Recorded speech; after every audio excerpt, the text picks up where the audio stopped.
நீங்க வேலைக்கு போறீங்களா? ஆமாங்க மேம். நல்லா பாத்துக்கிறாரா அவர் உங்களை? இல்லைங்க மேம். ஏம்மா?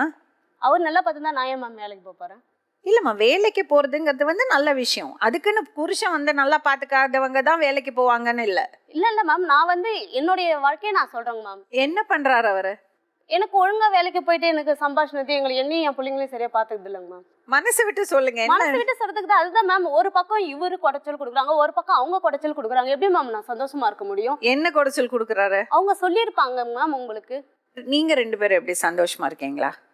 எங்களுக்குள்ள எங்களுக்கு ஆவரேஜா போயிட்டு இருக்கு சந்தோஷம் நல்லதான் மேம். ஆவரேஜா போயிட்டு ஓகேங்க இருக்குது. மேம். நாங்க என் மேல தப்பு இருந்தா நான் ஒத்துப்பேன், இவன் மேல திட்டுவேன். அது ஆவரேஜா போயிட்டு இருக்குது. நாங்க அட்ஜஸ்ட் பண்ணிக்கோங்க மேம். எனக்கு ஒன்றும் புரியல. இப்போ என்ன விஷயத்துக்கு அவங்க வந்திருக்காங்க? அதுக்கு அதுக்கு ஒரு பதில் சொல்லுங்க. டெய்லியும் கேட்டு டமால் டுமில் டமால்னு தட்டுறாங்க மேடம். கத்தி ஏற்றி வச்சுன்னு சுத்தி ஏற்றி வச்சுட்டு கதவை தட்டி, ஏய் கரண்ட் பில் நவரா, நீ கீழே வாடகை விட்டு இருக்க. மறுபடியும் அந்த ஒரு கரண்ட் விஷயம் பில்லுக்கு தான் தான் வருது. அது மட்டும் தான் மேடம் விஷயம். அது மட்டும் தான் விஷயம்.